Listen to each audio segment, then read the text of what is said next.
khaile ka chanela ka lo lom le ve ka cheu vo in hi November ni som ni le panga kumsang ni som ni le panga tho le ni nia tun tuma hla le aphu tu kan lu chil tur hi avamak em ti hla HC la sang lu ra phu kha ani do na ni abu sai tu hi silal thazola ani e kan pi pu te thon thu a chuan la phu thiam ming thang pi mu ki kha thang thar te la phu ve tur alo phu zo sak vek mayang ti an hlo wangin anung chunga phum nia soyania amai ro chu la hi phu azo ngot chu alo har viu do na ni hi pi mu ki zamwal liam nuwa la phu thiam ro pui tak tak an ron pianga zo fa te ti him tu le oi ke tu mi zo literature ki mason tu an ron piang chuak zela tu lai thang thar la phu thiam ro pui tak tak zinga po HC la sang lu ra hi zo ri moi huanga a tho hlok bel pol chu ani chiang mai zo ri moi party vul tu le ti buk tu te zinga chirtel ani reng to ang HC la sang lu ra hian la za vel a phu to a audio album pathum siam to in te ulo mai kawangai don che em ti le alo mak thei nge mai ti audio album te hi siam to a music video hi somni vel a siam to bokani HC la sang lu ra hi silarin moya te lanin moya valte te ang thova la phu thiam le zai thiam ani kop ta wang hian a bo rok ken tel hi alien ve hrim hrim boka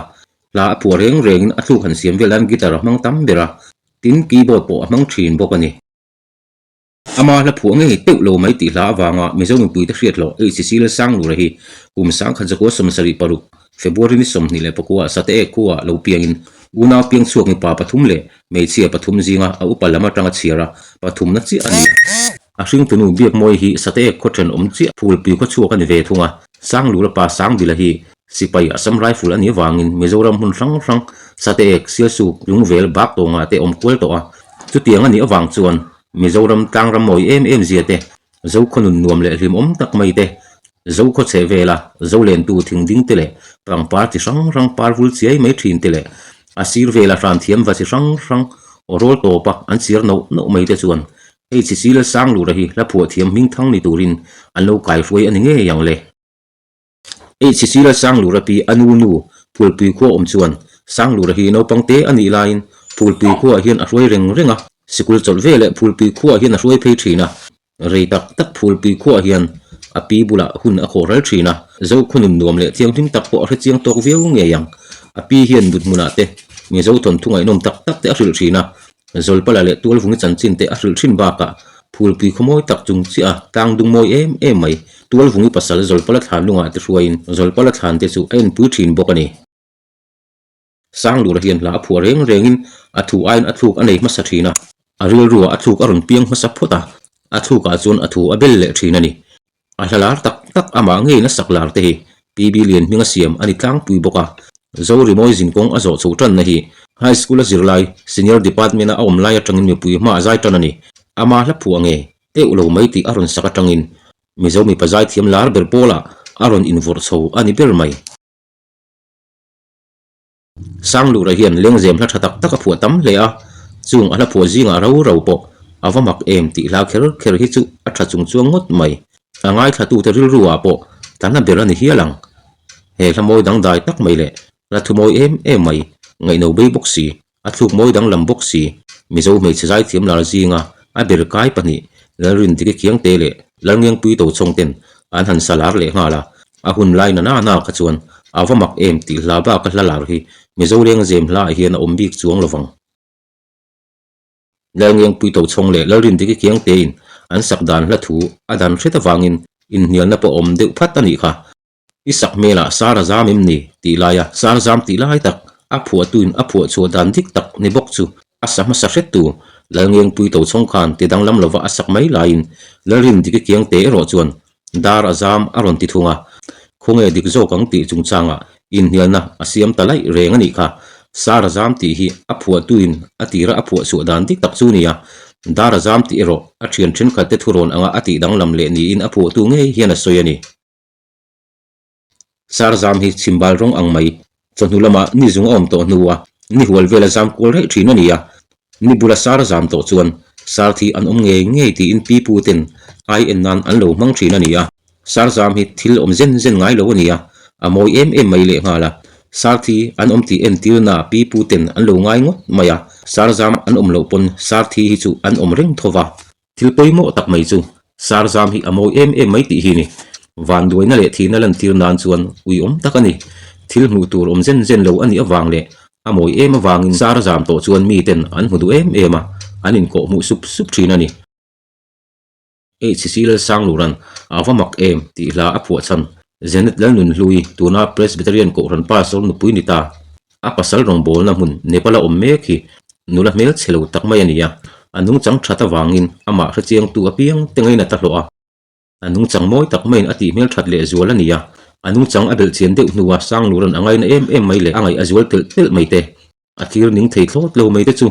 moi dang dai tak nisira chimbal ang maya dang dai taka jam kul rai mai nen ate khin hi adik lo na a om ran lovang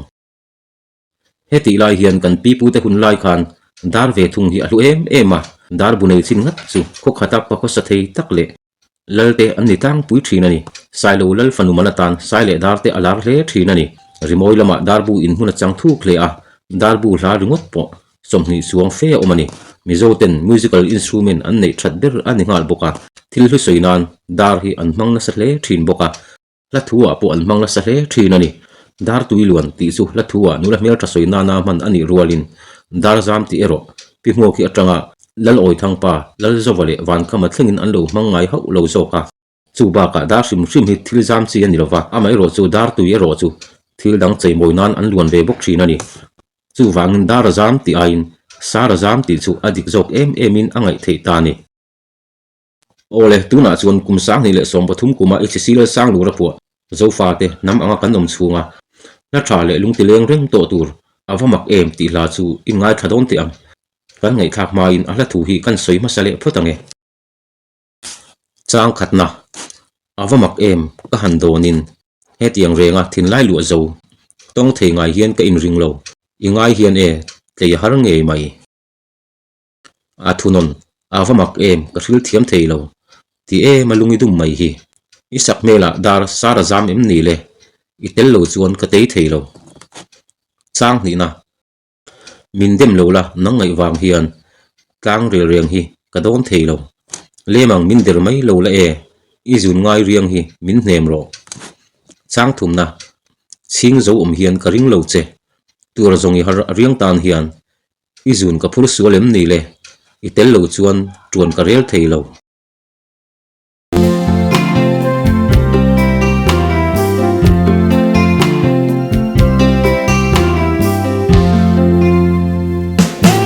avamat kahandoni hetiang renga tin lai lua zo tong thei ngai ya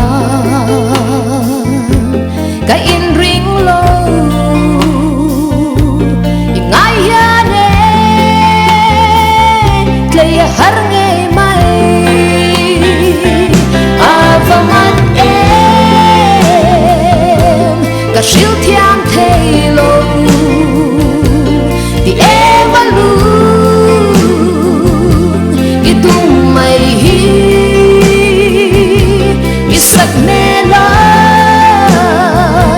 sar zamem ni le itelau chuan ka play thei lo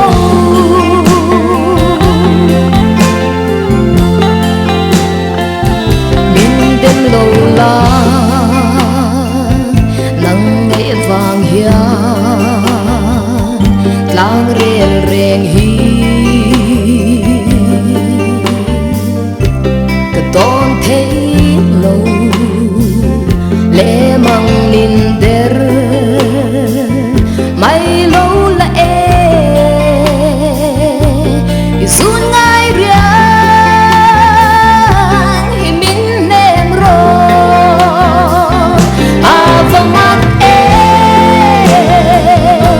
ka shil thiam thei lo ti evalu idum mai hi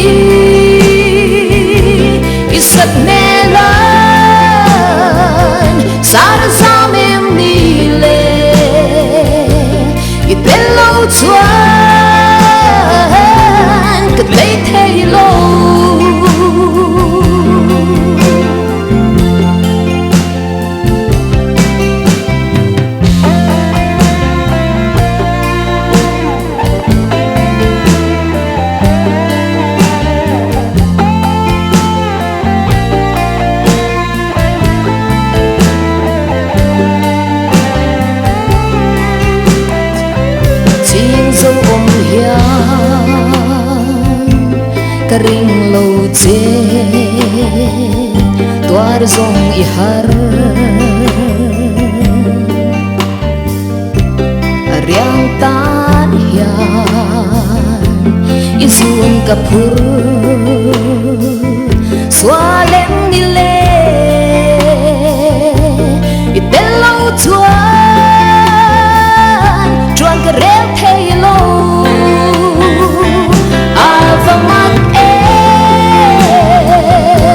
ka shil thiam thei lo